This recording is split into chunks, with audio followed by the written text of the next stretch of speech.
আমরা শেখ হাসিনাকে ভয় করিনি কবি সাহিত্যিকরা। আমরা শহীদ আবু সাইদ মুগ্ধর সহোদর। আমরা জীবন দিতে পরোয়া করবো না ফ্যাসিবাদ মুক্ত করতে, ইনশাআল্লাহ। আমরা শেখ হাসিনাকে পরোয়া করিনি, তার যে প্রভু নরেন্দ্র মোদী তাকে পরোয়া করিনি। সুতরাং ডিজিএফআইরা আপনারা আমাদেরকে ভয় দেখাবেন না। আমাদের 2000-এর বেশি ভাই বোনেরা শাহাদাত বরণ করেছেন এবং অসংখ্য ভাই বোনেরা হাত পা হারা হয়েছেন, অঙ্গহানি হয়েছেন। 30 থেকে 40 হাজার মানুষ আহত হয়েছেন এবং গত 15 থেকে 16 বছর সেই ফ্যাসিবাদী স্বৈরাচারী সরকারের পতন ছাত্র জনতা ঘটিয়েছে, আমরা ঘটিয়েছি।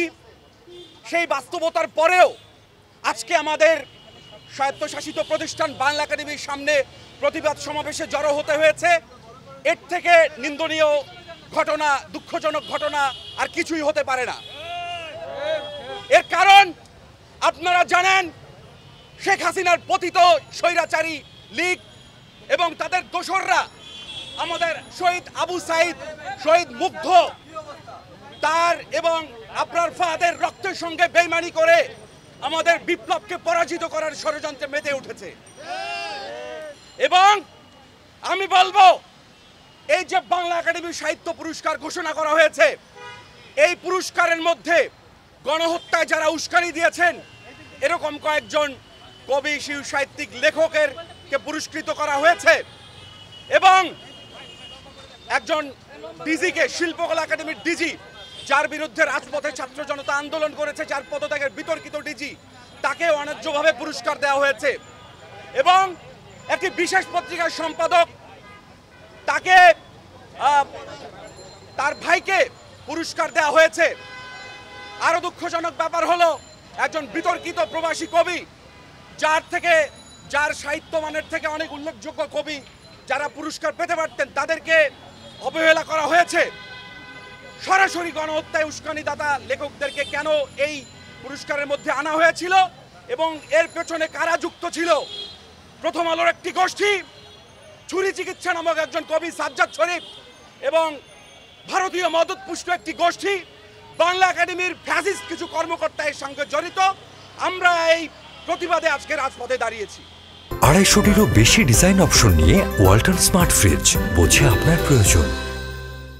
সৈয়দ জামিলের ভিডিও আমরা দিয়েছিলাম মন্ত্রণালয়কে, আমাদেরকে হুমকি দেওয়া হয়েছে যে তুমি বিরোধিতা করছো, কি প্রমাণ?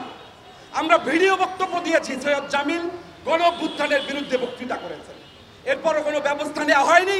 তাকে, সেই বিতর্কিত সৈয়দ জামিলকে, যার কোনো ফোকলোরে অবদান নেই, যিনি নাটকের মানুষ, ফোকলোর নিয়ে কোনো কাজ করেননি, একটি ইংরেজি বই লিখেছেন, একটি ইংরেজি বইয়ের লেখার কারণে তাকে কিভাবে বাংলা একাডেমি পুরস্কার দেওয়া হয় আমি জানতে চাই।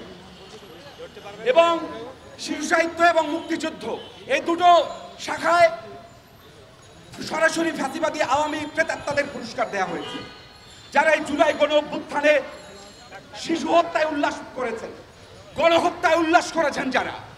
আরেকজন যিনি শেখ মুজিবকে নিয়ে বই লিখেছেন, রাসেলকে নিয়ে লিখেছেন, এটা লেখা অন্যায় না, কিন্তু তিনি সরাসরি গণহত্যার দোষর হিসেবে পরিণত হয়েছেন, যাকে পুরস্কার দেওয়া হয়েছে।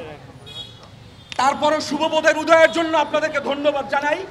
মোস্তফা সরোয়ার ফারুকী, আপনারা এই পুরস্কার স্থগিত করেছেন, কিন্তু আমি বলবো যারা সরাসরি স্বৈরাচারের দোষর, তাদের পুরস্কার শুধু স্থগিত না, তাদের পুরস্কার বাতিল করতে হবে।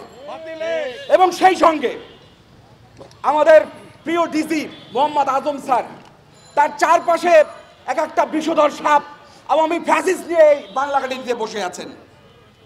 চারপাশে বিষধর সাপ নিয়ে একজন ডিজির কি করার থাকে? আমরা বলবো অবিলম্বে বাংলা একাডেমিতে কামাল চৌধুরীর যে শিষ্য রয়েছেন, এবারের বই মেলার সদস্য সচিব করা হয়েছে তাকে। আমি জানতে চাই কিভাবে তাকে এটা করা হয়, যিনি কামাল চৌধুরীর শিষ্য, তাকে কিভাবে গুরুত্বপূর্ণ পদে রাখা হয়।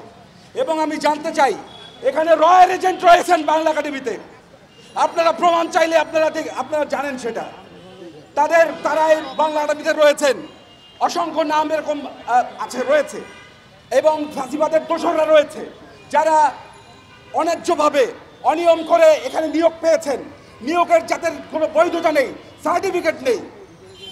এই ব্যাপারগুলো আমরা তদন্ত চাই, এটা যেন সঠিক তদন্ত করা হয় সেটা আমরা চাচ্ছি। এবং অবিলম্বে এই ফাঁসিবাদের দোষর যারা রয়েছেন তাদের অপসারণ চাই আমরা। বাংলা একাডেমি আমূল সংস্কার চাই আমরা বন্ধুরা।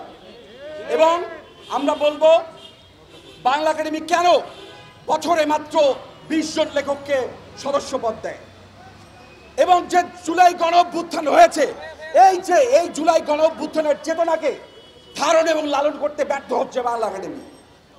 এই আহ্বান রাখবো যে অবিলম্বে জুলাই গণ অভ্যুত্থানের চেতনাকে ধারণ এবং লালন করবে বাংলা একাডেমি, ফাঁসিবাদের দোষরদের অপসারণ করবে।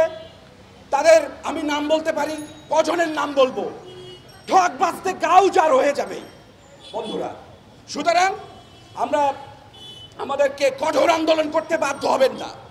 আজকে আমরা এই সমাবেশ যখন করছি, আমাদেরকে নানা রকম সমাবেশ বানচাল করার হুমকি দেওয়া হয়েছে, আইন শৃঙ্খলা বাহিনীর ভয় দেখানো হয়েছে। আমরা শহীদ আবু সাইদ মুগ্ধর সহোদর, আমরা জীবন দিতে পরোয়া করবো না ফ্যাসিবাদ মুক্ত করতে ইনশাআল্লাহ।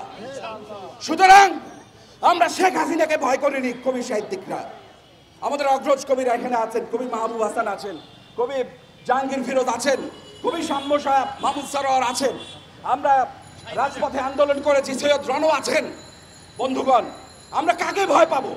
আমরা শেখ হাসিনাকে পরোয়া করিনি, তার যে প্রভু নরেন্দ্র মোদী তাকে পরোয়া করিনি। সুতরাং ডিজিএফআই র আপনারা আমাদেরকে ভয় দেখাবেন না, এনএসআই আমাদেরকে ভয় দেখাবেন না, পুলিশ বাহিনী আমাদেরকে ভয় দেখালে আমাদেরকে ভুল করবেন। আমরা ফ্যাসিবাদের কালো হাত ভেঙে দিতে আমরা জীবনের শেষ রক্তবিন্দু দিয়ে লড়াই করবো ইনশাআল্লাহ।